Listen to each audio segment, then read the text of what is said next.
Buongiorno, buongiorno, in diretta con Focus TG. Andiamo subito a Venezia, dove sta intervenendo l'avvocato difensore di Filippo Turetta, Giuseppe Caruso, che sostiene la mancanza di premeditazione. In diretta le parole del legale. L'inutilità dei tentativi di ricomposizione della relazione e la percezione di sé come impotente a trovare soluzioni hanno portato a tentativi di fuga dalla realtà, agiti, fantasie. In un soggetto generalmente piuttosto distanziato dalle proprie emozioni, il meccanismo di abbassamento delle difese che gli ha permesso di investire maggiormente nella reazione lo ha privato, però, di quegli argini che lo distanziavano dall'intensità delle emozioni. Quindi l'intensità della frustrazione, la rabbia, il risentimento, l'aggressività hanno incontrato meno filtri, hanno impattato più direttamente sulla consapevolezza e sulle percezioni.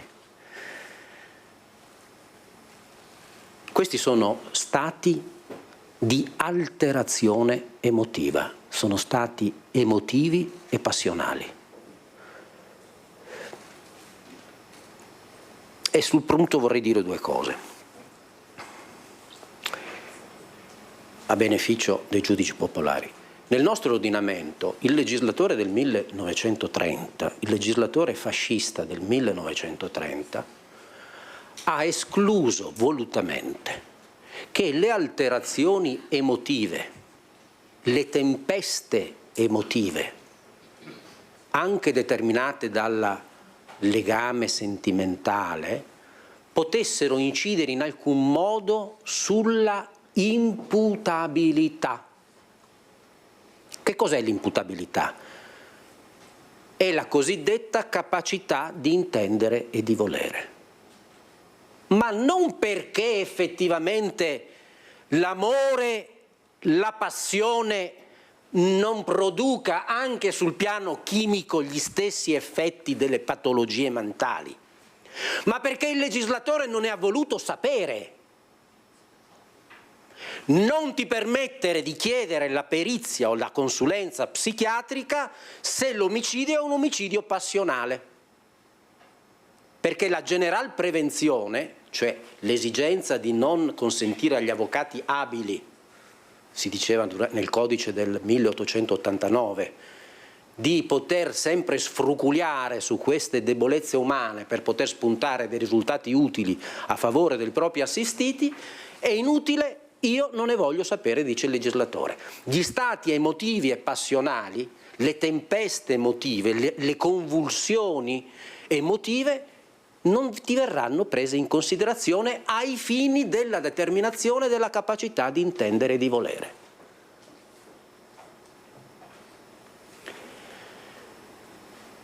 Però nulla ha detto il legislatore a proposito della rilevanza degli stati emotivi e passionali sulla cosiddetta Strafzumessungsschuld, cioè sulla colpevolezza graduante.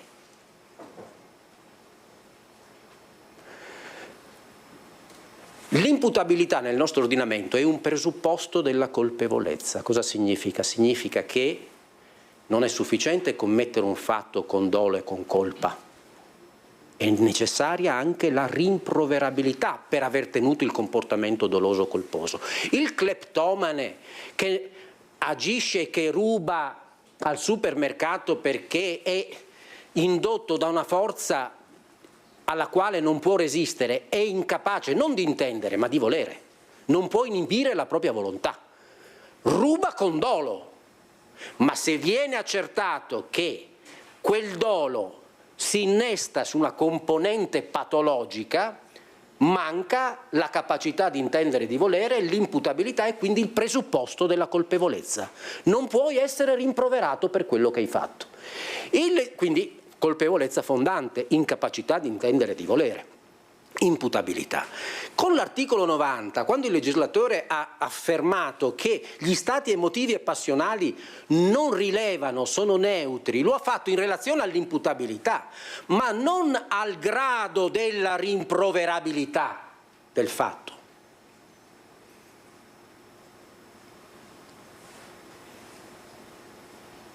La rimproverabilità del fatto dipende anche dalle forze. L'avvocato difensore di Filippo Turetta in diretta dall'Aula del Tribunale di Venezia. Andiamo però sulla cronaca nera perché questa notte un uomo è stato accoltellato a Marghera in una zona dello Spaccio, un albanese, sono stati fermati due macedoni. Andiamo subito in diretta da Anna Maria Parisi. E ci troviamo con Francesca Pezzo sul luogo dell'assassinio. L'assassinio è avvenuto proprio qui, in questo parchetto. Siamo lungo la rotatoria di via Rizzardi, nella zona che collega Marghera con Mestre. Ecco, con le immagini di Francesca Pezzo vediamo il parchetto dove è avvenuto l'assassinio. Sembra per questioni legate alla droga. Non si capisce se per questioni legate al territorio, quindi alla spartizione del territorio tra albanesi e macedoni, o per un debito di droga. Fatto sta che nella notte le volanti sono intervenute perché chiamate in soccorso da alcuni dei residenti che abitano nei palazzi che si trovano proprio di fronte al parchetto dove si è consumato l'assassinio, quindi la corsa anche dei sanitari del 118 per le grida che appunto hanno messo in allarme i residenti e fatto chiamare i soccorsi. Quando sono arrivati sul posto hanno visto due uomini riversi, ricoperti di sangue, i due fratelli albanesi, ma per uno di loro, il quarantenne, non c'è stato nulla da fare. È morto dissanguato per le coltellate inferte. Vivo, sebbene grave, anche il fratello dell'albanese deceduto, poco più giovane di qualche anno, ora ricoverato all'Angelo di Mestre. Fermati due macedoni, sembra legati dalla parentela, forse due cugini, ma le notizie sono ancora sommarie perché le stiamo appunto raccogliendo di minuto in minuto. Intervenute, come si diceva, le volanti che stanno indagando della questura di Venezia, che stanno indagando con la mobile. E da Marghera è tutto, la linea torna allo studio. Grazie molte ad Anna Maria Parisi e a Francesca Pezzo per la parte tecnica. Torniamo in tribunale dove è in corso l'arringa dell'avvocato Giuseppe Caruso, difensore di Filippo Turetta, che tenta di smontare le accuse del pubblico ministero. Dal presidente e dal giudice a latere. La colpevolezza, cioè il grado di rimproverabilità, è fondamentale. E a mio giudizio, nel caso specifico, è fondamentale già nella individuazione delle ragioni per le quali vanno riconosciute le circostanze attenuanti generiche, indipendentemente dal comportamento processuale, nonostante la banalizzazione addirittura esecrante che ne è stata prodotta dalle mie controparti processuali, dai miei contraddittori.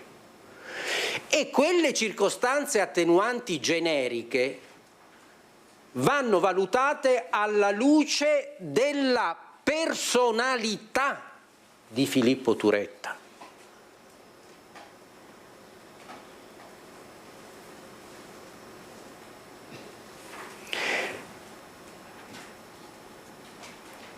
Bisognerebbe, si parla molto di educazione affettiva. Filippo Turetta non sa cos'è la relazione affettiva. Filippo Turetta ha dimostrato di essere asservito ad una concezione narcisistica dell'amore, quando l'amore è oblatività.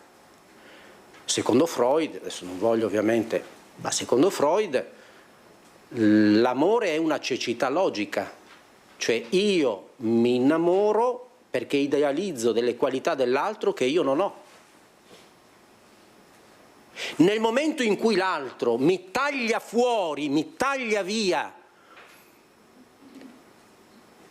gli affetti sono affetti depressivi e disperanti. Siccome molti si sono esercitati anche tra i più illuminati, vorrei ricordare come viene descritto l'innamoramento e l'abbandono da Freud.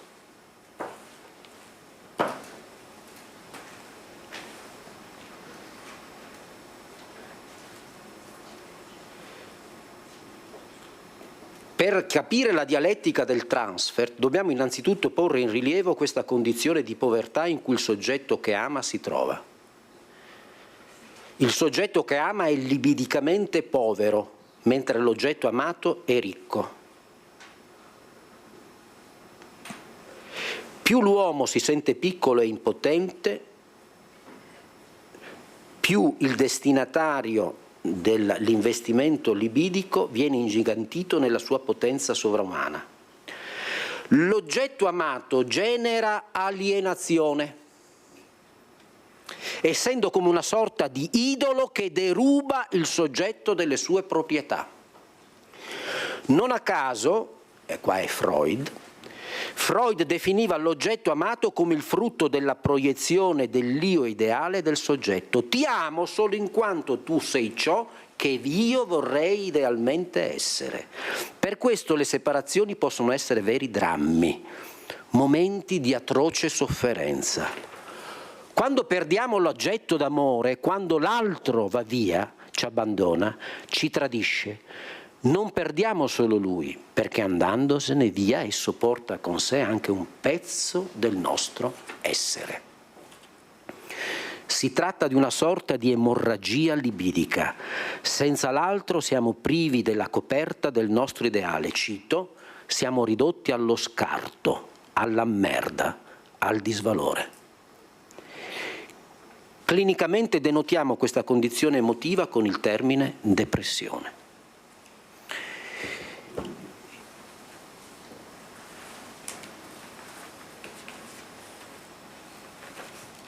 Di chi è colpa?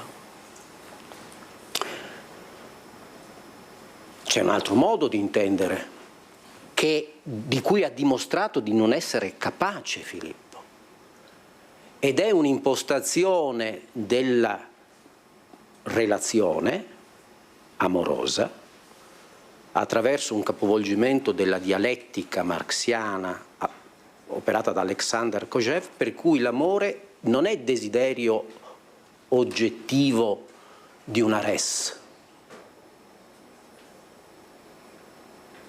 ma è desiderio di desiderio. Io desidero. E ancora l'avvocato difensore di Filippo Turetta, Giuseppe Caruso, che ha citato Freud, avete sentito, ha descritto la condizione di un ragazzo a cui manca e è mancata del tutto l'affettività, l'alienazione, insomma ha chiesto le attenuanti generiche per Filippo Turetta. Ricordiamo che ieri il pubblico ministero ha richiesto invece l'ergastolo. Adesso andiamo ad Olmi perché ieri sera una banda di ladri inseguita dai carabinieri si è scontrata con un'auto. Sentiamo tutti i particolari da Francesca Bozza, che è insieme a Tommaso Migot per la parte tecnica. Vedo la sindaca di San Biagio di Callalta, Valentina Pillon. A te Francesca. Sì, buongiorno direttore, buongiorno ai telespettatori, saluto il sindaco di San Biagio di Callalta, Valentina Pillon. Ecco, io chiedo a Tommaso Migot di mostrarvi il traffico che c'è in questo momento qui alla rotatoria di San Biagio di Callalta. Siamo a Olmi, come hai detto giustamente tu direttore. Ecco, immaginate, ieri sera intorno alle 19:30 il traffico era ancora più intenso, quindi immaginate un'auto che a folle velocità imbocca questa rotonda contro mano. È questa la scena che si sono trovati di fronte gli automobilisti che stavano arrivando. Un'auto con a bordo un ragazzo è riuscito a schivare l'impatto, non ha potuto fare la stessa cosa l'auto che seguiva, a bordo una trentenne di casier che appunto con la sua Volkswagen non ha potuto evitare l'impatto violentissimo con la Mercedes dei 4 ladri in fuga che era iniziata alla vista della pattuglia dei carabinieri. L'auto dei malviventi è stata poi sbalzata contro una terza vettura. La ragazza a bordo della Volkswagen si è miracolosamente salvata. I 4 malviventi, nonostante le ferite, sono riusciti a fuggire. Uno è stato immediatamente catturato dai carabinieri, altri 2 sono stati presi poco dopo in mezzo ai campi, mentre un quarto è tuttora in fuga e dunque è caccia all'uomo. Con la sindaca poco fa si parlava di un miracolo, di una strage sfiorata. Sì, è vero, possiamo proprio definirla così. Io ci tengo innanzitutto ad esprimere solidarietà agli automobilisti che purtroppo sono stati coinvolti e un ringraziamento alle forze dell'ordine che sono intervenute. Un'operazione che è stata coordinata dalla compagnia dei carabinieri di Treviso, ovviamente in coordinamento con la sezione dei carabinieri di San Biagio, perché da quando è partito l'allert di questa targa rubata tutti si sono messi sull'attenti per cercare di intercettarla il prima possibile. Quindi ancora una volta i sistemi di videosorveglianza, i targa system, quindi i lettori targa, funzionano per cercare non solo di prevenire appunto e di intercettare questi malviventi, ma anche in un secondo momento di aiutare l'Arma dei Carabinieri e tutte le forze dell'ordine per le indagini. 3 sappiamo appunto che sono stati già presi, manca il quarto che è ancora in fuga, ma noi siamo fiduciosi che anche quest'ultima persona sarà oggetto appunto della cattura da parte delle forze dell'ordine. Da dire che nell'auto dei 4 sono stati trovati contanti e arnesi da scasso, mentre nei marsupi che avevano sono stati trovati gioielli e altri preziosi, molto probabilmente provento di furti che sarebbero stati messi a segno nel veneziano poche ore prima e probabilmente arrivavano proprio dal veneziano. Stava arrivando dal veneziano questa banda. Dunque torna, come se non lo fosse mai stato in primo piano, il tema dei furti, sindaco, perché è un tema che preoccupa i cittadini che chiedono maggiori controlli, ma chiedono anche pene più severe. Ad esempio, leggendo un po' sui social i post dopo questo fatto, dicevano vabbè, tanto adesso tra qualche giorno saranno di nuovo fuori, e quindi cresce questa inquietudine dei cittadini che chiedono sì controlli, ma pene più severe una volta che queste persone vengono prese. Assolutamente sì, è un appello che rivolgiamo anche noi come istituzioni, perché in questo momento forse c'è troppa poca fiducia nella giustizia. Questi episodi sono all'ordine del giorno, quest'anno il nostro territorio è stato davvero battuto da numerosi furti, il comando dei carabinieri e anche il corpo di polizia locale hanno aumentato il servizio per cercare di potenziare appunto il servizio nelle ore serali, però vediamo che tutto questo non basta perché purtroppo la spregiudicatezza di queste persone è sempre di più, sono davvero spietati e senza paura, però la paura chiaramente ce l'hanno i cittadini che ogni giorno si trovano costretti a doversi barricare in casa con allarmi piuttosto che qualsiasi altro tipo di intervento per cercare di mettersi al riparo. Quindi da parte nostra la massima attenzione su questo tema per la sicurezza dei cittadini, ed è chiaro che vogliamo assolutamente rivolgere un appello affinché dall'alto ci siano pene più severe e giustizia. Insomma, questo l'appello delle istituzioni. Chiaramente continuano le indagini da parte dei carabinieri per identificare anche il quarto ladro in fuga. Io ringrazio il sindaco di San Biagio di Callalta, Valentina Pillon, ringrazio Tommaso Migot per il supporto tecnico e la linea può tornare allo studio. Grazie molte, grazie Francesca Bozza, Tommaso Migot, e adesso andiamo avanti con i furti, perché non c'è provincia che si sottragga alle incursioni dei ladri nelle abitazioni in particolare. A Padova, grazie alla segnalazione dei residenti del quartiere Palestro, è stata fermata una coppia di trasfertisti albanesi, colpi anche a Santa Rita e alla Sacra Famiglia. Dall'Emilia Romagna a Padova per rubare nelle abitazioni. La polizia ha fermato 2 predoni albanesi, entrambi pregiudicati, grazie alla segnalazione di alcuni residenti che in quartiere Palestro avevano notato un'auto sospetta. Da qui è partita l'attività investigativa della polizia, che si è messa sulle tracce dell'auto notando come fosse stata presente nelle ore serali in diversi quartieri del centro cittadino. Gli uomini della questura hanno quindi iniziato a pedinare l'auto intestata a uno dei 2 albanesi residente a Reggio Emilia, notando che i 2, dopo averla parcheggiata, si erano allontanati per tornare verso il veicolo velocemente e con vestiti diversi. Saliti in macchina, si sono diretti precipitosamente verso l'autostrada di Padova Sud. A quel punto i poliziotti li hanno fermati prima che imboccassero il casello. In auto hanno trovato i vestiti con cui si erano cambiati e ben nascosti gli arnesi da scasso, oltre a numerosi monili e oggetti preziosi, la cui provenienza i 2 non sapevano giustificare. La polizia ha quindi perquisito anche l'abitazione dell'uomo a Reggio Emilia, dove venivano trovati altri oggetti preziosi, tra cui molti orologi. I 2 albanesi sono stati portati alla casa circondariale. I monili e i preziosi ritrovati saranno restituiti ai legittimi proprietari. Servizio di Francesco Rattai, torniamo in diretta al Tribunale di Venezia. Sta parlando al processo contro Filippo Turetta, l'altro avvocato difensore Monica Cornaviera. Sentiamo. Concreto, e deve decidere se l'imputato è meritevole o meno, se nel caso di specie è possibile riconoscere, cioè se sono configurabili queste ipotesi. Sembra quasi però un'ipotesi meramente discrezionale. Vi chiederete, ma sulla base di cosa noi possiamo decidere se Filippo Turetta è meritevole di questa attenuazione, di questa mitigazione della pena? Ci sono degli elementi che il legislatore ha fornito, e sono quelli richiamati anche prima dall'avvocato Caruso, che sono inseriti nell'articolo 133. Per valutare la sussistenza delle attenuanti generiche dovrete valutare sia gli elementi del fatto sia la personalità dell'imputato. Quindi abbiamo queste 2, macro aree. L'articolo 133, nell'individuare quelli che sono gli elementi del fatto, quella che è la gravità del reato, indica delle sottocategorie: la modalità dell'azione, l'entità dell'offesa, l'intensità del dolo e della colpa. Sono tutti concetti che vi ha ampiamente illustrato l'avvocato Caruso e sui quali non torno. Per quanto riguarda invece il secondo aspetto, quindi la personalità dell'imputato, la capacità a delinquere, ecco che l'articolo 133 nel suo secondo comma ci indica quali nuance che dovete valutare: i motivi a delinquere, il carattere del reo, l'atteggiamento psichico, i precedenti penali e giudiziari, la condotta di vita del reo prima del reato, la condotta contemporanea e susseguente. E allora, proprio alla luce di questi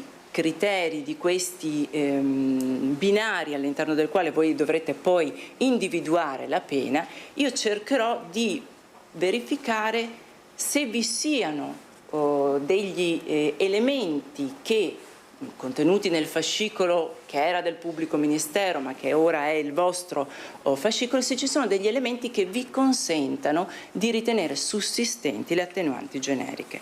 Parto proprio con una prima valutazione, una prima serie di elementi su chi è Filippo Turetta, quindi su elementi di carattere personologico. Chi è Filippo Turetta? Vi è stato riferito sia dal pubblico ministero che dalle parti civili. Faccio una premessa. Gli elementi che io vi fornisco non servono, soprattutto per quanto riguarda la personalità di Filippo Turetta, non servono per dire Filippo Turetta è è nato, vissuto in un contesto positivo, in un contesto sano e quindi merita le attenuanti generiche. No, io cerco solo di fornirvi degli elementi, dei pezzi di un puzzle che voi andrete a comporre, e la valutazione complessiva di questo puzzle vi consentirà di comprendere se sono sussistenti le attenuanti generiche. Allora, per comprendere chi è Filippo Turetta possiamo partire dai suoi memoriali. Nei suoi memoriali dedica anche proprio un capitolo a quello che è la sua storia. Ci dice che è un ragazzo che abbiamo sentito definire normale, il ragazzo della porta accanto, ha una maturità scientifica, non è mai stato bocciato, all'università aveva fatto 15 esami su 20, giocava a pallavolo, aveva amici, non tanti amici, e questo è un elemento che comunque gli pesava. Nei memoriali vedrete lui si definisce timido, introverso, anche noioso, poco attraente e poco intraprendente, poco interessante, lo ha riferito anche qui di fronte a voi durante l'esame, quindi è evidente la bassa autostima che l'imputato ha di se stesso. Addirittura arriva a definirsi codardo e debole per non essere riuscito ad uccidersi. E viveva in una famiglia ordinaria, madre, padre, fratello, casa di abitazione, in un buon contesto abitativo, in un contesto sociale sano, certo non contaminato né da violenza né da emarginazione né una situazione di disagio. Non era un ragazzo violento, non era un ragazzo aggressivo, ha un temperamento mite, non ha mai fatto una rissa, non ha mai avuto problemi comportamentali a scuola, né segnalazioni da parte delle forze dell'ordine, non risultano. E anche i suoi amici lo definiscono un ragazzo tranquillo, si vedono le sommarie informazioni, non sto qui a ripeterle tutte, sia le sommarie informazioni degli amici di infanzia ma anche degli amici dell'università. In particolare Iotti Filippo, ad esempio, lo descrive come una persona un po' schiva, e precisa però di non avere mai assistito ad atteggiamenti violenti né verbali né fisici. In questo contesto di timidezza Filippo conosce Giulia e inizia la storia sentimentale del quale vi hanno già parlato i colleghi che mi hanno preceduto. Ancora, Filippo Turetta è incensurato. L'articolo 62 bis ci dice che questo non è un elemento che da solo è sufficiente a riconoscere la sussistenza delle attenuanti generiche, ma anche questo è un tassello del puzzle che voi dovete comporre e dovrete poi valutare. In più, in questo caso non solo vi è l'assenza di precedenti penali, ma c'è anche l'assenza di ulteriori pendenze penali e non vi sono neppure segnalazioni di polizia giudiziaria. Sappiamo, chi frequenta queste aule sa che purtroppo in questo periodo di forte disagio giovanile capita sempre più spesso di avere imputati giovanissimi che hanno una sfilza di segnalazioni perché magari la tal sera sono stati rinvenuti in macchina con un pregiudicato piuttosto che con Tizio che con Caio. Nulla di questo per quanto riguarda la posizione di Filippo Turetta. L'avvocato Monica Cornaviera, che come il collega Giuseppe Caruso cerca di convincere la Corte a concedere le attenuanti generiche a Filippo Turetta che stava descrivendo. Ci sono casi processuali meno eclatanti ma che davvero fanno giurisprudenza, come si usa dire, perché qui siamo di fronte ad un novantenne che per 60 anni, a detta della vittima, ha picchiato la moglie. Andiamo a sentire i particolari da Valentina Visentin, da Padova. È stato un racconto scioccante quello fatto in aula da una 89enne padovana nel processo contro il marito 90enne accusato di averla maltrattata per tutti i 60 anni di matrimonio. Il processo è iniziato ieri a Padova nella giornata in cui si celebra il contrasto alla violenza di genere. In aula ha parlato la donna e ha raccontato di maltrattamenti sia fisici ma anche psicologici. Veniva picchiata per qualsiasi cosa, per qualsiasi banalità, semplicemente per aver trascorso qualche giorno a casa della sorella, ma le veniva anche negato la possibilità di utilizzare i soldi di famiglia, poteva usarli solo per fare la spesa, non poteva comprare nient'altro, doveva rendere conto di tutto al marito. 60 anni di calvario sopportati, ha detto la donna, per non far pesare la sua sofferenza ai figli. L'unica con cui si sfogava era la sorella. Questo calvario è durato fino al 2014, quando la donna, per l'ennesima volta picchiata dal marito, è finita in pronto soccorso con ferite molto più serie al torace. 10 giorni di prognosi. I figli hanno spinto questa volta la donna a denunciare. Le denunce poi e le testimonianze dei maltrattamenti sembrano siano durate fino al 2021. Ieri in aula la ricostruzione di questi maltrattamenti nelle prossime sedute anche, poi toccherà anche alla difesa dell'uomo e poi ci sarà la condanna. 90enne che intanto è stato sottoposto ad una misura cautelare con il divieto di avvicinamento alla moglie, che dopo 60 anni di matrimonio si è liberata di questa tortura sostenuta dai suoi figli, che hanno tagliato qualsiasi rapporto e contatto con il padre e che ora sono vicini alla madre in questa vicenda giudiziaria che appunto che si concluderà nei prossimi giorni con la sentenza del processo. Donne violentate, donne maltrattate addirittura per 60 anni come in questo caso. Ieri 25 novembre, la giornata per la lotta alla violenza contro le donne, tante iniziative e anche un corteo che si è snodato per le vie di Padova. Vediamo.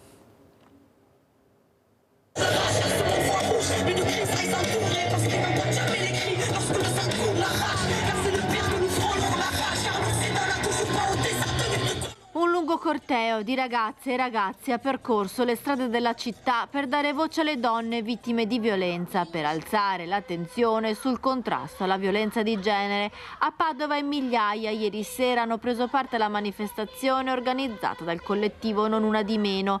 Dal Portello fino a Piazza dei Signori, tantissimi giovani hanno ricordato per nome tutte le donne uccise in questi mesi.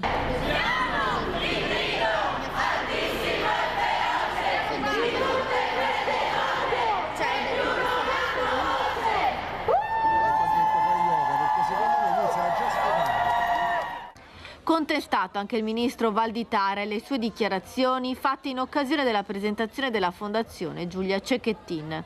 Il rischio di vittimizzazione e di non essere credute è molto più forte se lo stupratore è un uomo ben inserito socialmente, di prestigio o un bravo ragazzo bianco.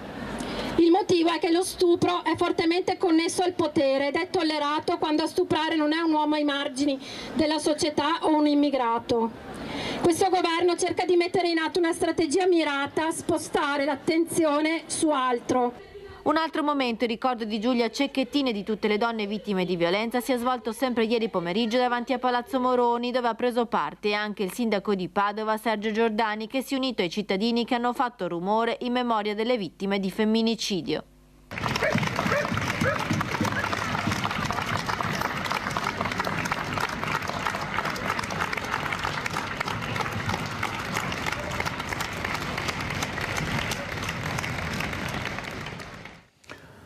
E hanno suscitato molta impressione e commozione anche le parole di Silvia Cestaro, consigliera regionale, che proprio in aula giorni fa ha rivelato di aver subito una violenza a 15 anni. È stata intervistata ieri da Nicola Zanetti durante il Ring su Antenna 3. Che effetto le fa rivedersi? No, confesso che è la prima volta che lo rivedo. Ecco, che effetto le ha fatto? Insomma,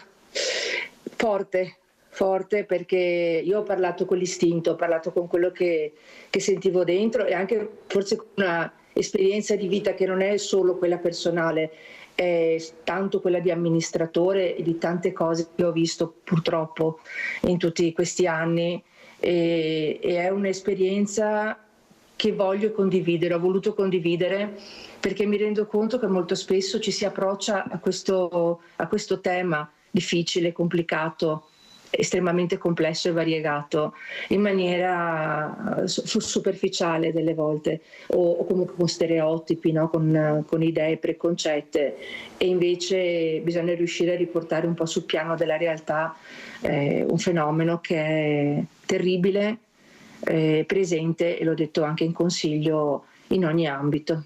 In famiglia che reazione c'è stata? Io ho una famiglia per fortuna meravigliosa, mio papà chiaramente è rimasto abbastanza scioccato, però mi ha subito abbracciata, si è scusato lui per non essersi accorto, ma giustamente non poteva farlo. I miei figli lo stesso sono grandi e spero di averli cresciuti con tutte quelle attenzioni e delicatezze che ci dovrebbero essere nei confronti di casi come questo, insomma, di chi subisce anche violenza, per cui insomma, sono stata accolta in un abbraccio familiare. Mi rendo conto che probabilmente quello che mi è accaduto da ragazza mi ha rafforzata molto e mi ha portata a rapportarmi con gli uomini alla pari. Non mi sento mai inferiore. E questo deve essere il grande messaggio che arriva alle ragazze: non siete inferiori, mai, non credetelo, neanche se ve lo fanno pesare, neanche se ve lo dicono con le parole, neanche se vi danno fastidio nei luoghi di lavoro, se vi sminuiscono. Siamo alla pari, è quello reale, è il vero femminismo e la vera parità di genere. Non sono così convinta che arrivi dalle quote rosa o da altri meccanismi. È stata una lunga battaglia, siamo arrivati qui. Adesso dobbiamo essere coscienti che l'uomo che ci parla è una persona tanto quanto è identica a noi. In questa settimana c'è qualcosa che le ha dato fastidio invece? Perché immagino che abbia ricevuto tanta solidarietà, tante parole d'affetto. C'è qualcosa invece che le ha dato fastidio? Ma in linea di massima no, anzi l'unica cosa che mi ha stretto ancora di più il cuore è che oltre alla solidarietà ho ricevuto tante testimonianze, un po' troppe per la nostra società che dovrebbe essere civile. Quindi altri casi magari tenuti dentro? Questo è Tanti. Il ministro Valditara non lo conosco neanch'io, ho sentito anch'io le sue parole, credo che forse si sia espresso sicuramente in maniera un po' avventata nel suo discorso e si sia basato un po' troppo sui numeri. Nessuno mette in discussione i numeri che lui ha in mano, però, e l'ho detto più volte, c'è un sommerso che non ci permette di avere effettivamente la contezza di quelli che sono i fatti reali e gli accadimenti reali. Purtroppo sul giornale finisce solo un certo tipo di violenza, ma c'è molto altro. Cosa direbbe, se ce l'avesse qui, la Silvia Cestaro quindicenne? Adesso lei cosa direbbe a questa Silvia Cestaro? Questa è forse la domanda più difficile che mi è stata fatta in questi giorni. Le direi: le cose della vita alle volte accadono, non è colpa di nessuno, bisogna essere forti, magari fatti aiutare. Parla prima e fatti aiutare. E alle ragazze, alle donne di tutte le età che ci stanno seguendo, non sentirti inferiore, denuncia e che altro ancora?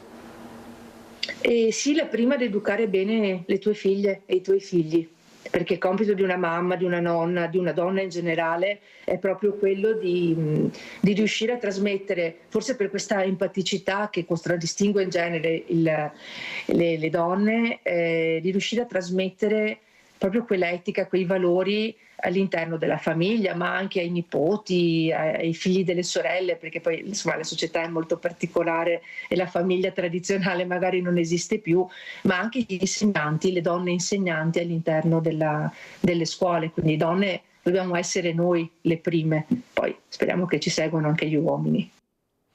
Intervista a Silvia Cestaro, consigliere regionale. Un incubo, quello vissuto invece da una ragazzina, una quindicenne, domenica pomeriggio in stazione a Treviso. La giovane aveva appena partecipato alla manifestazione contro la violenza sulle donne. Intorno alle 14 ha raggiunto i binari per prendere il treno e tornare a casa, quando ha visto avvicinarsi due uomini. Uno è rimasto a controllare che non ci fosse nessuno nelle vicinanze, mentre un altro l'ha affiancata. Dopo averle fatto alcune domande, l'avrebbe afferrata e baciata sulla bocca. A quel punto la ragazza è riuscita a divincolarsi e a scappare.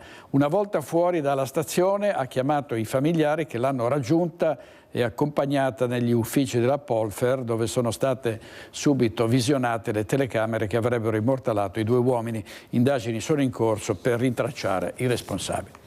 Abbiamo visto prima dal Tribunale di Venezia l'arringa dell'avvocato Giovanni Caruso, difensore di Filippo Turetta. Vediamo la prima parte dell'intervento proprio sul fatto che sarebbe mancata la premeditazione, che quindi non varrebbe, diciamo, quanto è accaduto non dovrebbe portare all'ergastolo per il killer di Giulia Cecchettin. Oggi prendiamo la parola nello svolgimento di un compito non facile, forse tra i più difficili che possano occorrere di svolgere nell'esperienza professionale di un avvocato difensore, assistere, difendere, sul piano tecnico ovviamente, un imputato reo confesso di un omicidio e altri reati satelliti, un omicidio efferato, violento,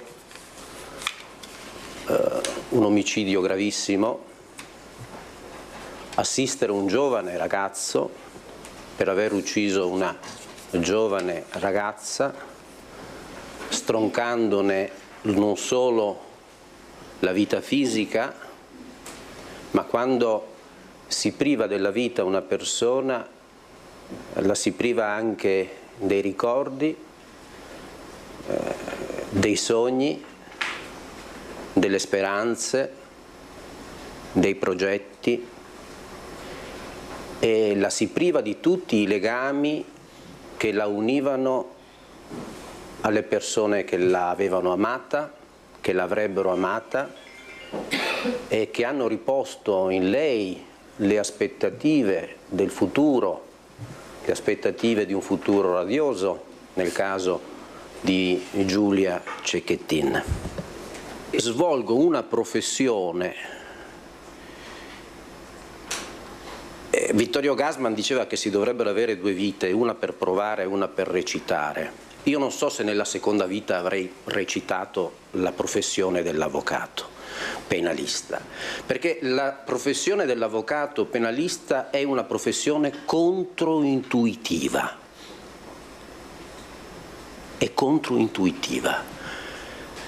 Non ovviamente vi metto a conoscenza delle mail che mi sono giunte nel corso di questo anno, in cui mi si chiedeva come faccio a fare quello che faccio, e sono le più a tinte pastello, ma è controintuitiva perché di fronte a vicende come quelle che hanno coinvolto come autore Filippo Turetta, il meccanismo reattivo più immediato è il crucifigge.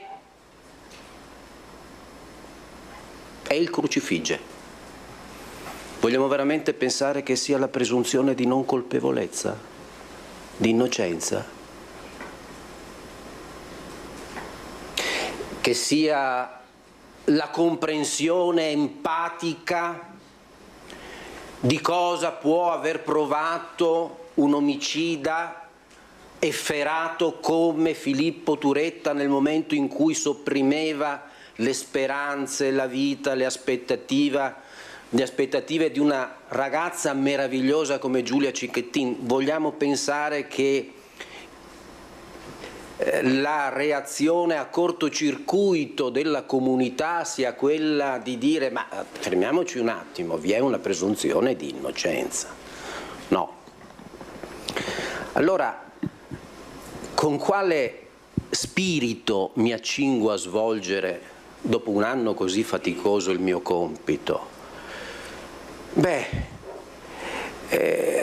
il principio di legalità. Il principio di legalità, perché voi, vedete, non dovrete emettere una sentenza giusta. Voi dovrete pronunciare una sentenza secondo legalità. E cosa significa legalità? Che la civiltà del diritto vi impone di giudicare Filippo Turetta con una mano legata dietro la schiena.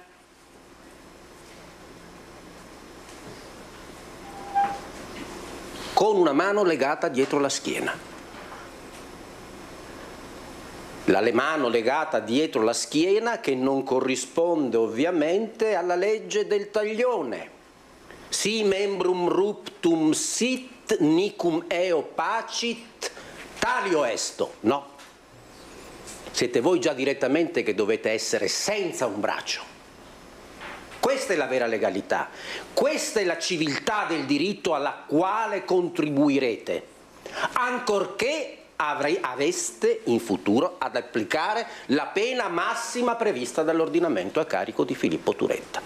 Ma attenzione che il principio di legalità protegge anche voi contro gli eccessi della comprensione equitativa del fatto, perché non voglio fare lo psicologo da strapazzo, ma se qualcuno, e vi è qualcuno tra i leoni o i leoncini da tastiera, che si fa intenerire da Filippo Turetta e si cominciasse a chiedere ma se io fossi stato Filippo Turetta così timido fin dai primi anni della mia vita, senza aver avuto nessun amico, chiuso come un chicomori all'interno della mia stanza a giocare al computer, non avessi mai avuto una fidanzatina, nessuno che mi avesse chiesto che ti sta capitando, perché sei così, ma non ti piace nessuna, ma anche io sarei arrivato a quella fase inaugurale della mia vita, un nuovo mondo, e chissà che reazioni avrei avuto, magari violente, non così violente, definitive come quelle di Filippo, però ecco, la legalità serve anche voi per tenervi a debita distanza, non dovete comprendere tutto. Dovete mettere un argine della legalità. Quindi l'argine della legalità difende Filippo, tutela Filippo, ma tutela anche la Corte d'Assise. Diciamo molta teatralità in senso positivo dell'avvocato Giovanni Caruso in questa arringa in cui tenta, fa di tutto per difendere il suo assistito. Era particolarmente commosso ieri tra i presenti all'intitolazione a Giulia Cecchettin di un parco pubblico a Chirignago da parte del comune di Venezia, Andrea Camerotto, zio materno della vittima. È stato importante oggi essere invitati all'inaugurazione di questo parco, insomma, che rappresenta, come è stato detto, la vita, il germogliare di qualcosa di positivo. E speriamo, insomma. Cosa ha provato allo scoprimento della targa quando ha visto il nome di Giulia? È triste sapere che lei non c'è più e che ormai ci restano le targhe e i libri. Questo sì, è triste ricordarla, però questa è la realtà, insomma, abbiamo solo questo modo per poter riviverla quotidianamente, insomma. Generalmente in queste occasioni si dice adesso osserviamo un minuto di silenzio, in questo caso quello che mi ha colpito è che non c'è stato bisogno di dirlo, cioè tutti i presenti si sono fermati per un minuto, i raccoglimenti. Sì, infatti anch'io ho notato questa cosa, non c'è stato bisogno e il silenzio è venuto da sé e penso che ognuno abbia pensato a cosa fare per poter portare avanti in qualsiasi modo i propri progetti perché non accadano più fatti del genere, le proprie idee, i propri pensieri, insomma, rivolti a questo argomento. Giornata contro la violenza, bisognerebbe essere sempre contro la violenza, non soltanto il 25 novembre, non soltanto nei confronti delle donne, la violenza in senso lato. Vediamo un'iniziativa dell'europarlamentare Elena Donazzan contro il trapper Nicki Savage, canzoni violente e sessiste, fermiamo il concerto. L'europarlamentare e il sindaco di Po di Grappa dicono nei brani i valori vanno raccontati, non vanno calpestati. E adesso andiamo in diretta da Chiara Gaiani a Bassano del Grappa perché i lupi sono scesi a valle, torniamo alla cronaca, i lupi sono scesi a valle e sono arrivati persino nel quartiere di San Michele, c'è la preoccupazione dei residenti. A te, Chiara. Direttore, buongiorno ai telespettatori. Con il collega Alessandro Costacurta siamo proprio nel quartiere di San Michele a Bassano. Ringrazio Enrico Feltrin che è il presidente del consiglio di quartiere. Lo dicevi, i lupi sono arrivati a valle nel giro degli ultimi 30 giorni, hanno sbranato un pony, alcuni asini e proprio notizia fresca di questi giorni anche un cane che si era allontanato da casa molto brevemente, insomma come fanno i cani, e poi all'imbrunire non è più tornato.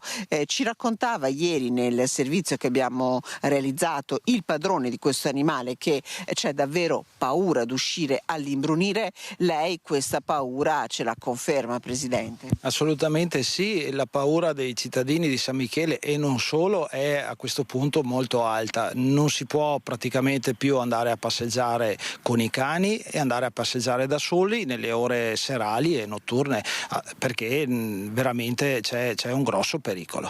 Ecco, sarebbero 5 i lupi che girano in questa zona che, come vedete, insomma, è la zona collinare ma a ridosso del centro di Bassano. Sono circa 700 qui gli abitanti, Presidente. Sì, confermo, gli abitanti sono circa 707 e i lupi sembrerebbe fossero 5. Probabilmente avranno fatto una cucciolata addirittura qua in zona, si pensa, ecco, a volte si vedono 2 lupi, a volte 3, a volte uno singolo, però insomma ce ne sono sicuramente più di uno.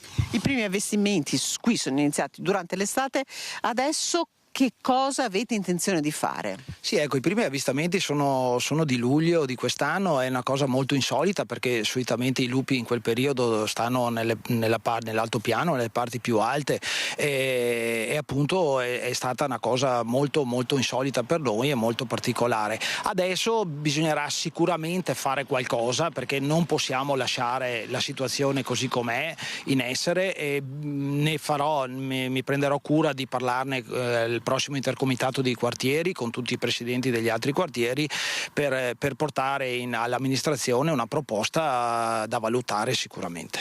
Ecco, ovviamente questo è un argomento che noi continuiamo a seguire, vi raccontiamo purtroppo di predazioni quasi ogni giorno all'interno dei nostri notiziari. Ringrazio Enrico Feltrin, ringrazio per la collaborazione tecnica Alessandro Costacurta da Bassano. La linea può tornare allo studio. Grazie molte, grazie a Chiara Gaiani, Alessandro Costacurta da Bassano del Grappa. Andiamo a Vicenza dove fanno paura tanto quanto i lupi gli spacciatori. Sono all'interno del parco Astichello, i residenti della zona sono esasperati. Sentiamo cosa ci racconta Daniele Garbin. Parco Astichello di Via Bedeschi, con me i residenti e il capogruppo di Fratelli d'Italia in Consiglio Comunale, Nicolona Clerio. Ecco, siamo qui per evidenziare soprattutto una cosa che da tempo ormai sta rendendo questa parte della città, Vicenza, ricordiamo siamo a poca distanza dall'ospedale, praticamente inospitale, ed è diventato un parco frequentato soprattutto da drogati, da spacciatori e da chi cerca, e ormai non vengono più i residenti a trovare, a passeggiare, perché è diventato veramente insicuro. Abbiamo proprio visto anche poco fa delle situazioni di spaccio proprio sotto i nostri occhi. Com'è la situazione? Beh, oggi qui praticamente la situazione si fa sempre più grave, in quanto appunto lo spaccio ormai viene proprio alla vista di tutti i passanti. Noi residenti che abitiamo qui a 50 metri, basta che ce la facciamo dalla finestra e vediamo situazioni veramente sconvolgenti. Ragazzi con siringhe sui bracci, sulle gambe, passano dei bambini, cioè la situazione è veramente da terzo mondo, cioè una cosa veramente schifosa. Soprattutto anche abbiamo capito ci sono furti, aggressioni proprio all'ordine del giorno, parlavamo anche recentemente 3.000 euro in uno zainetto in un negozio. Sì, assolutamente, uno dei commercianti in una zona limitrofa appunto a cui è stato rubato lo zaino con 3.000 euro in contanti all'interno, quindi anche gli stessi commercianti lamentano proprio il fatto del degrado e che non c'è appunto la sicurezza per quanto riguarda. Voi avete chiesto un incontro, all'amministrazione comunale, alla polizia, in qualche modo avete chiesto un supplemento per avere più sicurezza? Noi il 25 di luglio abbiamo fatto un incontro con il sindaco a Palazzo Trissino, dove appunto si parlava della situazione di degrado. C'era stato promesso che comunque l'intervento nell'immediato sarebbe stato fatto, che poi con polizia locale e altre forze dell'ordine sono state fatte, però con esito negativo. Ad oggi però la situazione non è migliorata. Ecco il motivo per cui anche noi di Rete Veneta abbiamo cercato di dare voce ai cittadini, proprio perché non è una situazione estemporanea, è proprio un problema che si è incancrenito, diciamo così, in questa zona. È necessario avere anche una risposta politica, no? Sì, si è incancrenito perché negli ultimi mesi, soprattutto nell'ultimo anno e mezzo, non è stato fatto nulla nella zona, sono state fatte tante promesse e noi abbiamo capito che il leitmotiv di questa amministrazione è: se non parli del problema, il problema non esiste. Ma noi assieme ai residenti e commercianti della zona continuiamo a mettere alla luce quello che succede ormai qua nel parco di Via Bedeschi, a 2 passi dal centro storico. Questa è Vicenza, siamo a 2 passi dal centro, come appena detto, non può diventare il nuovo Campomarzo. E quindi concretamente avete chiesto proprio che sia posto all'ordine del giorno, comunque attendete una risposta dal Comune? Attendiamo una risposta che ad oggi non si vede, non si vedono progetti, non si vedono controlli costanti, ma se non a spot che non portano a nulla. Torniamo in diretta a Venezia, in tribunale, dove l'avvocato Monica Cornaviero credo sta per concludere il suo intervento. Sentiamo. Dobbiamo ricomprendere anche il comportamento processuale, cioè la collaborazione processuale. E che cosa si intende? Sono tutta una serie di manifestazioni, di atteggiamenti che destinati ad agevolare, hanno una funzione ausiliatrice rispetto ad una celebre celebrazione, scusate il bisticcio di parole, del procedimento. E quali sono questi comportamenti collaborativi? Allora, in realtà faccio un passo indietro, perché c'è un comportamento collaborativo che risale alla fase delle indagini preliminari. L'11 marzo 2024 i ROS di Padova si recano in carcere per fare un esperimento giudiziario, un accertamento tecnico non ripetibile.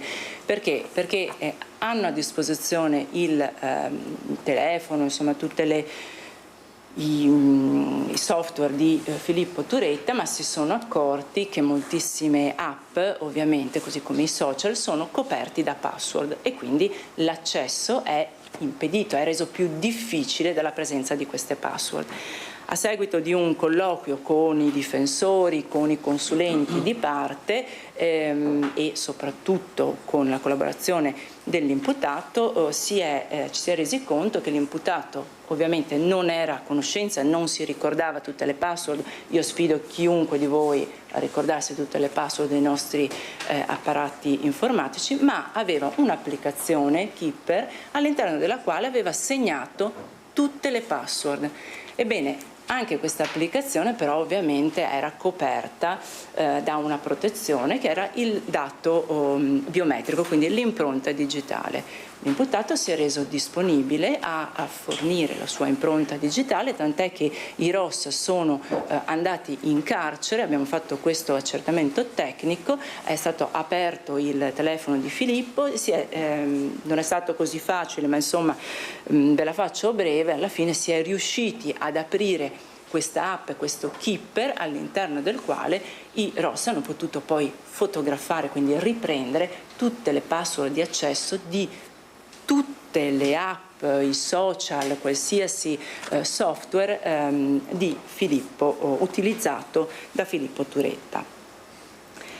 Andiamo poi alla collaborazione, al comportamento più strettamente processuale. La rinuncia all'udienza preliminare. Che cos'è l'udienza preliminare, a che cosa serve e a che cosa ha rinunciato Filippo Turetta? L'udienza preliminare fondamentalmente è una prima fase processuale, serve un po', passatemi il termine, soprattutto i giudici togati, è un primo filtro, è la sede deputata alle richieste di riti alternativi, giudizio abbreviato, applicazione della pena. Il giudizio abbreviato è un rito speciale grazie al quale l'imputato chiede di essere giudicato allo stato degli atti, cioè dice: signor giudice, prenda tutti gli atti del pubblico ministero, mi giudichi sulla base degli atti del pubblico ministero senza sentire testimoni a mio favore. E qual è il beneficio che si ha? Se il giudice ritiene di condannare l'imputato, deve applicare uno sconto di pena di 1/3. Se poi l'imputato non presenta l'appello, ecco che ha diritto ad un ulteriore sconto di 1/6. Quindi vedete che da un punto di vista della quantificazione della pena, nei casi in cui un soggetto sappia di essere colpevole o, come nel caso concreto, abbia confessato, ha tutto il vantaggio di chiedere il rito abbreviato. Va detto però che il giudizio abbreviato non può essere chiesto per tutte le tipologie del reato. L'articolo 438, comma 1 bis, prevede per l'appunto che non sia possibile chiedere il giudizio abbreviato per i reati puniti con la pena dell'ergastolo.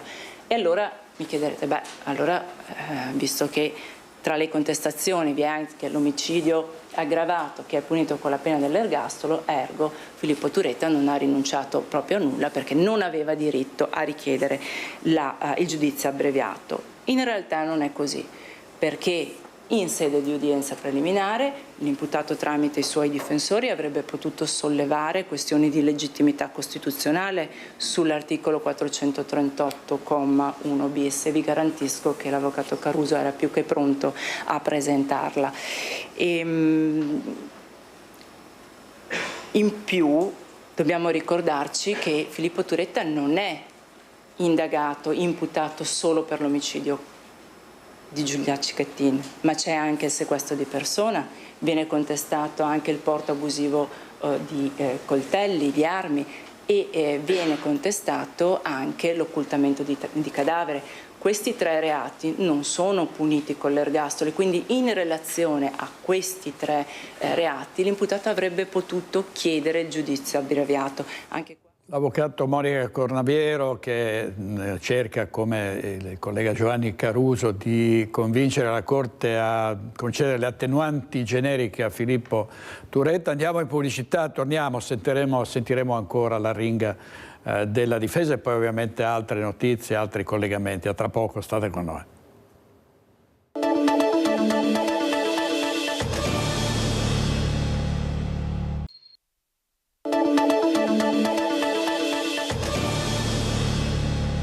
Riprendiamo con una notizia importante che riguarda il Medio Oriente, appena lanciata dalle agenzie. La CNN dice sì di Netanyahu alla tregua Israele-Hezbollah. Il gabinetto di sicurezza israeliano si riunisce alle 17:30 per firmare il cessate il fuoco. Questo, secondo la CNN, sarebbe ovviamente una svolta importante nel conflitto tra Israele e Libano, in particolare contro Hezbollah. Torniamo al processo a Filippo Turetta, vediamo la parte dell'intervento dell'avvocato Giovanni Caruso in cui proprio spiega i motivi per i quali, secondo la difesa, non ci sarebbe stata premeditazione.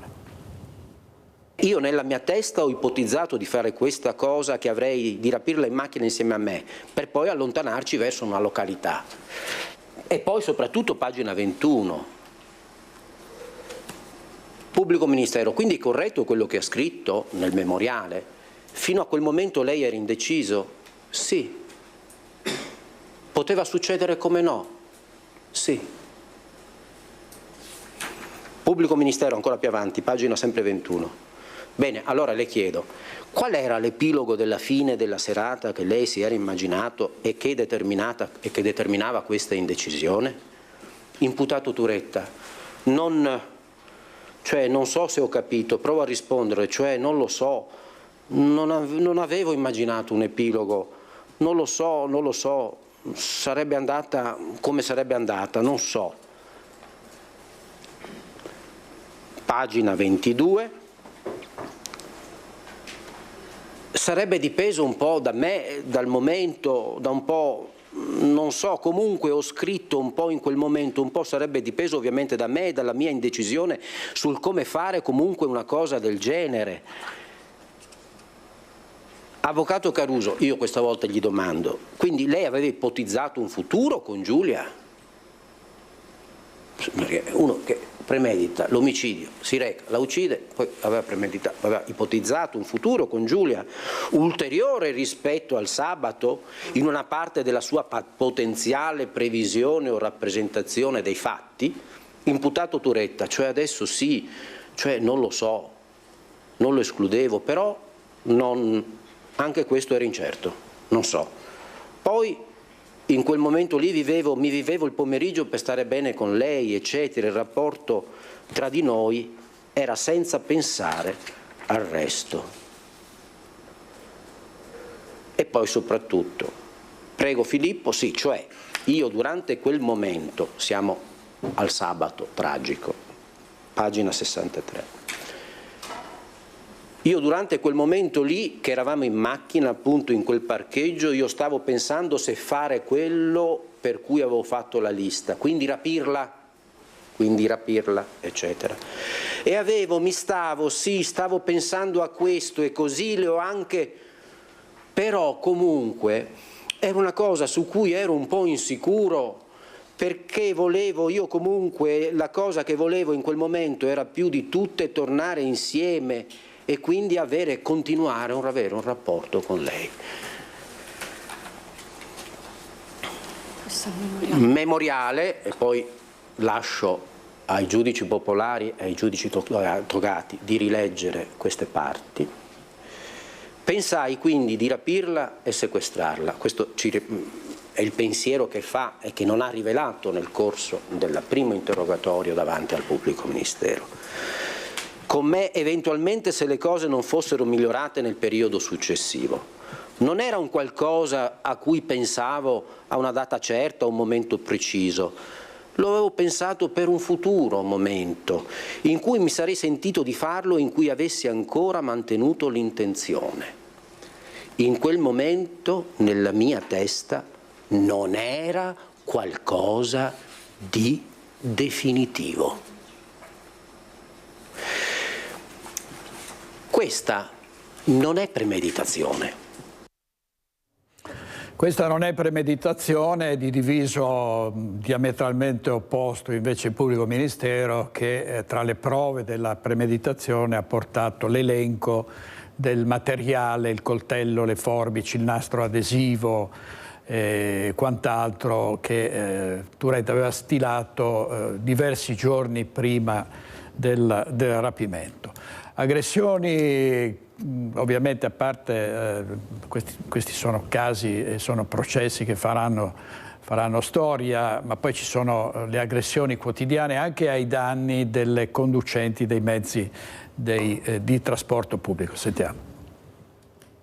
Sono Veronica, lavoro nel trasporto pubblico locale come marinaia. Sono Simona, lavoro nel settore merci e logistica. Sono Eleonora, lavoro in aeroporto. In occasione della giornata internazionale contro la violenza sulle donne, la CGIL di Venezia ha voluto dare voce alle lavoratrici dei trasporti. 6 mesi fa la FILT ha attivato un'email per segnalare aggressioni fisiche e verbali a chi presta servizio nel settore. Le denunce sono state in media più di 3 al mese e il 75% ha riguardato le lavoratrici, con una forte componente sessista e discriminatoria. Ormai è un fenomeno assolutamente diffuso che riguarda soprattutto quelle figure di lavoratrici nei trasporti che hanno a che fare con l'utenza e con il pubblico, e su questo abbiamo deciso di raccogliere un po' di testimonianze, un po' di casi e un po' di numeri. Nel trasporto aereo, ad esempio, nemmeno essere impiegate nelle sale VIP mette al riparo dal rischio di violenza verbale e talvolta fisica dei passeggeri verso lavoratrici che oramai vivono in condizioni di stress quotidiano.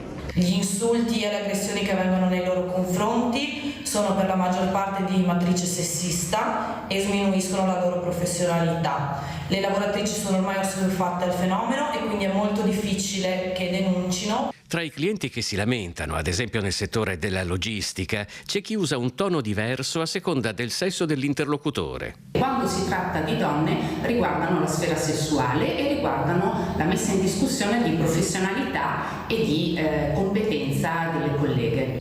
In questo settore la FILT sottolinea di aver trattato anche casi di molestie sessuali nei luoghi di lavoro su lavoratrici più vulnerabili perché precarie o straniere. Una donna non può lavorare serenamente neanche in vaporetto. La giornata di ieri 2 mie colleghe a bordo di un motoscafo durante una manovra venivano avvicinate da un gruppo di ragazzi in barca che con commenti sessisti e molto pesanti le offendevano ripetutamente. E a Vicenza c'è stata un'aggressione ai danni di un controllore delle ferrovie, responsabile uno straniero di 32 anni che è stato identificato ed espulso. Violenza nella stazione degli autobus a Vicenza. Un indiano di 32 anni viene invitato da un controllore di SVT a lasciare libera la toilette, ma lo straniero reagisce insultando e minacciando, poi estrae l'ago di una siringa e la conficca sul dorso della mano del controllore. Infine, con una mossa repentina si allontana facendo perdere le sue tracce. Viene lanciato l'allarme al 113. Le volanti della questura accorrono sul posto con i medici e gli infermieri del SUEM 118. Gli agenti si mettono alla ricerca dell'aggressore e dopo alcune ore lo intercettano sotto i portici del centro storico con addosso gli stessi vestiti ripresi dal sistema di videosorveglianza di SVT. Immediatamente viene portato in questura dove scatta il fotosegnalamento e la denuncia per lesioni e minacce aggravate. Quindi il questore dispone per il cittadino indiano con molti precedenti per droga e per reati contro il patrimonio l'espulsione dal territorio italiano. È stato così portato al centro per i rimpatri in Sardegna per rimandarlo in India. Servizio di Carlo Alberto Inghilleri, andiamo a Padova, ennesima rapina nel quartiere Portello, la polizia ha arrestato un 39enne tunisino. Ha minacciato un passante brandendo un palo della segnaletica, l'ha picchiato e derubato del cellulare. Un 39enne tunisino è stato arrestato nella notte dalla polizia dopo aver compiuto una violenta rapina in via Belzoni nel quartiere Portello. La vittima è un 22enne padovano che ha dato l'allarme intorno alle 2 di notte. Il ragazzo ha raccontato ai poliziotti di aver visto lo straniero in forte stato di agitazione rovesciare i cassonetti dell'immondizia. Poi, credendo di essere stato ripreso dal giovane, l'ha minacciato mostrando la lama di una grossa forbice, poi sollevando un palo della segnaletica. Il tunisino ha colpito con pugni all'addome il 22enne ed è scappato con il cellulare. La polizia, grazie alla descrizione fornita dalla vittima, ha rintracciato e fermato in via Altinate il tunisino che ha cercato di picchiare gli agenti, ma è stato arrestato e portato in carcere. Vi abbiamo dato notizia prima di una 89enne che per 60 anni è stata maltrattata dal marito, oggi 90enne, lo ha detto durante il processo a carico dell'uomo, e qui c'è un altro caso di maltrattamento, un'anziana che veniva assistita e che è stata maltrattata dall'assistente, dalla badante, per la quale il giudice ha chiesto il divieto di esercitare la professione. Avrebbe dovuto assisterla, sostenerla ed aiutarla, e invece era diventata l'incubo di una donna di 87 anni. La badante, nel periodo dal 21 agosto al 21 settembre 2024, l'ha maltrattata ripetutamente. Parliamo di oggetti strappati in maniera un po' spigolosa, oppure di movimenti fatti con la carrozzina in maniera vigorosa, e in alcuni casi anche di percosse. L'anziana, esasperata e impaurita, ha iniziato ad avere atteggiamenti strani che hanno messo in allarme i familiari.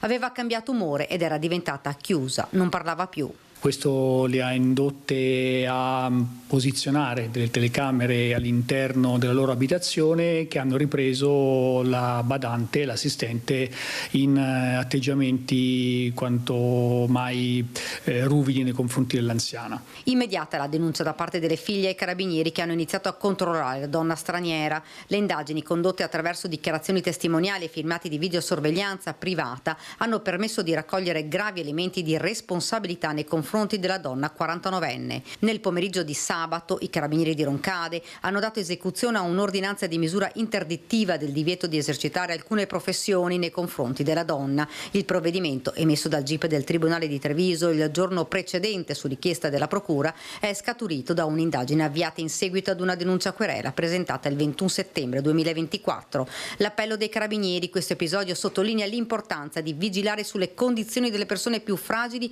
e di affidare il loro supporto a figure professionali qualificate e responsabili. La comunità è invitata a segnalare ogni sospetto di abuso o maltrattamento per garantire sicurezza e dignità a chi non è più in grado di difendersi da solo. Servizio di Daniele Sizia, oggi in regia Renato Cappoia e Italo Morao. Adesso andiamo in pubblicità, ma vediamo prima un incendio che riguarda un'auto sull'area di servizio Calstorta Nord in direzione di Milano. I vigili del fuoco sono intervenuti in autostrada A4 proprio all'interno di quest'area di servizio, coinvolto esternamente anche l'autogrill. Nessuna persona però è rimasta ferita. Le squadre dei pompieri, accorse da Motta di Livenza con un'autopompa e un'autobote, hanno spento le fiamme della vettura che ha preso fuoco mentre si trovava a ridosso della struttura dell'autogrill, che è stata annerita. L'esercizio di ristoro non ha subito danni ed è rimasto aperto. Le cause dell'incendio dell'Audi A6 a gasolio di probabile natura elettromeccanica sono al vaglio della squadra dei vigili del fuoco intervenuta. Le operazioni di soccorso sono terminate dopo circa 2 ore e mezza con la rimozione dell'auto. Andiamo in pubblicità e poi riprendiamo con la politica. State con noi.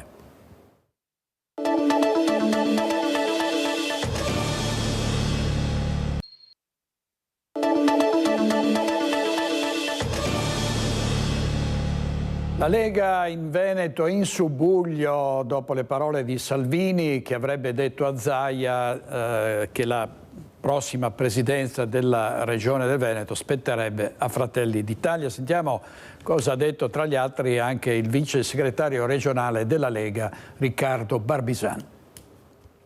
Il timore che la leadership della regione possa passare di mano è un timore che condivido anch'io e per il quale lavoriamo giorno e notte affinché non succeda. Uno degli scenari possibili, il meno auspicabile, tenere salda l'alleanza di centrodestra in Veneto cedendo sul candidato. La palla passa a Fratelli d'Italia. Secondo scenario, restare al timone della regione consolidando la fase di buon governo Zaia, cedendo però sul candidato sindaco a Venezia. Il nome in pole position è quello di Raffaele Speranzon. Terza ipotesi, lo strappo della Lega. Si corre da soli, sempre più caldeggiato dal capogruppo in regione Alberto Villanova. Colui che è l'ariete in Consiglio regionale, che deve esprimere anche una posizione politica ed è slegato da funzioni di giunta e quindi più istituzionali e di governo, fa bene a fare il lavoro che fa, tra virgolette, nel senso anche a porre delle provocazioni dal punto di vista politico. È il ruolo di ogni bravo capogruppo. Difendiamo la leadership che che abbiamo conquistato sul campo, l'abbiamo conquistata in 30 anni di lotte e di battaglie. Quarto e ultimo scenario, una Lega spaccata in due. La reazione della base dipenderà dalle scelte strategiche del leader Matteo Salvini, scelte che potrebbero far deflagrare una parte del carroccio. Barbisan, vice segretario regionale, avverte: la forza della Lega resta la sua compattezza. Chi ha abbandonato la Lega ha vissuto un giorno di gloria, un mese di gloria, ma poi tanti anni bui. La forza della Lega in entrambi i casi è la sua unità, la sua compattezza. La leadership della Lega col presidente Zaia ha dato i risultati che vediamo che sono sotto gli occhi di tutti, almeno per noi, e assicurare un buon governo della Regione Veneto con un candidato della Lega è il nostro lavoro per ora. Stiamo anche sull'argomento cosa ha detto Bulldog Marcato, Roberto Marcato, assessore allo sviluppo economico. Il problema siamo sempre noi, cioè, tu ci fa una richiesta assolutamente legittima, così come la fa Fratelli d'Italia. Perché Fratelli d'Italia non dovrebbe pretendere la presidenza della Regione Veneto con i numeri che hanno? Per quale motivo? Loro fanno bene a fare il loro, è la Lega che deve fare la Lega, la Liga deve fare la Liga, punto. È diretto Roberto Marcato, il bulldog della politica veneta. L'attacco è interno alla Liga. Torniamo all'antico, dice l'assessore, rimettendo in asse l'identità del partito. Io mi sono sgolato per mesi, un po' una voce nel deserto, parlando della questione settentrionale, parlando del fatto che la Liga Veneta aveva bisogno di ritrovare, così come la Lega, una forte identità. Così come sul tema del dopo Zaia ho sempre sostenuto che dopo Zaia ci deve essere ancora un leghista o una leghista. Adesso questo è diventato patrimonio comune, quindi finalmente c'è questo scatto di reni che consente di parlare di cose che servono al territorio ma anche al nostro partito, cioè eravamo stati un po' troppo leggeri anche sull'autonomia, poi ci siamo risvegliati, ci sono temi identitari che non possiamo abbandonare e la Liga Veneta non è come tutte le altre leghe, è un'altra cosa. La Lega Nord è nata qua, ricordiamolo, poi Bossi ha avuto l'intuizione di fondarla, di farla, ma è nata qua. Le spinte autonomiste, a volte anche secessioniste indipendentiste, sono tipicamente venete. Di batoste elettorali ne ha prese troppe la Lega, non più Nord, sostiene l'assessore veneto. È il momento dell'autocritica e del cambiamento. Abbiamo perso Vicenza, perso Verona, perso Padova, perso le politiche, perso le europee. Siamo in evidente anche asfissia di consenso. Ci vogliamo chiedere per quale motivo? O facciamo finta di nulla? È questo che va fatto, bisogna fare questo, avere il coraggio di guardare violentemente e fare un'analisi violenta a che cosa è successo, per poi riprendere il cammino. La definizione di follia è quella di pensare che facendo la stessa cosa cambi il risultato. No, non funziona. Allora, torniamo in diretta al Tribunale di Venezia dove il difensore di Filippo Turetta, Giovanni Caruso, ha chiesto le attenuanti generiche per l'imputato, ha auspicato che non si applicasse la legge del taglione, quindi non l'ergastolo, e il pubblico ministero ha invece ribadito la richiesta del carcere a vita. Andiamo in diretta, sentiamo. Dicembre, ore 9:30, per eventuali repliche e decisione, disponendo la traduzione dell'imputato ove non rinunciante. Bene, grazie a voi e a tutti. Presidente, grazie. Buongiorno.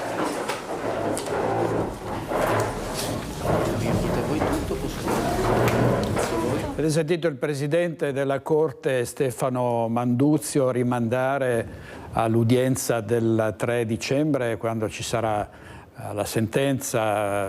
A questo punto, diciamo, la fase processuale è terminata con l'arringa del difensore, l'intervento del pubblico, le richieste del pubblico ministero durante la sua requisitoria ha chiesto in maniera categorica che Filippo Turetta, per soprattutto la crudeltà, la premeditazione, venga condannato al carcere a vita. Mentre invece i difensori di Turetta chiedono che vengano concesse le attenuanti generiche. Stavamo parlando di politica prima che si concludesse questa udienza del processo Filippo Turetta. Vediamo dopo la rottura torniamo alla politica, la rottura nei 5 Stelle tra Conte e Grillo, cosa dicono gli esponenti veneti. Sentiamo cosa dice Marco De Blasis, consigliere comunale ad Oderzo per i 5 Stelle. Posso confermare che ci sono queste due anime e delle quali io sono personalmente anche contento che coesistano e collaborano insieme. È evidente negli interventi, ma questo è oggi il Movimento 5 Stelle. Due anime ma nessuna spaccatura all'orizzonte. Commenta così il coordinatore provinciale dei Pentastellati nella Marca, Marco De Blasis, l'esito netto dell'Assemblea Costituente che ha chiuso definitivamente una guerra interna in atto ormai da mesi, scegliendo di mettere alla porta la figura del garante. Dalle alleanze all'apertura dei mandati è un movimento che cambia pelle, i grillini crescono e diventano sempre meno grillini. Mi dispiace che in qualche modo chi oggi parli di tradimento nei confronti di Grillo non si renda conto che in realtà questa fase è stata una fase fondamentale per il movimento, lo è, non si deve parlare assolutamente di tradimento ma semplicemente di cambiamento. Io per primo, che faccio parte forse tra quelli della prima ora del movimento, bisogna avere la capacità di collocarsi nel contesto storico. Francamente credo che Beppe dovrebbe, lo dico veramente col cuore in mano, dovrebbe rendersi conto che il bambino è cresciuto e in qualche modo sta camminando con le sue gambe, pur mantenendo come principio stella polare la partecipazione collettiva. Sempre grati a Beppe per quello che è stato e che ancora oggi, però, chiarisce De Blasis, si è fatta chiarezza. Il garante in qualche modo non ha fatto da garante, a mio avviso, per il bene degli iscritti, per il bene del movimento stesso. La svolta progressista, pur mantenendo gli stessi valori alla base, codice etico rafforzato e migliorato.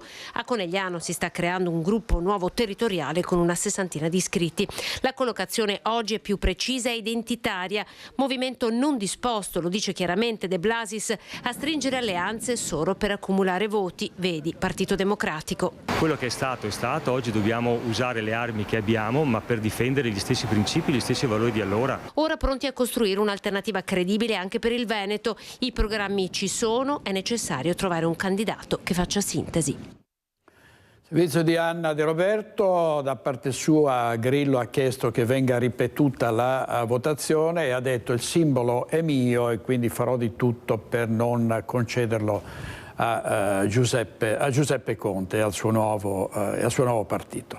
È tutto per oggi, grazie ovviamente a coloro che ci hanno seguito fin qui, grazie ai registi Renato Capoia e Italo Morao. Ci sentiamo e ci vediamo stasera alle 21:15 con Focus.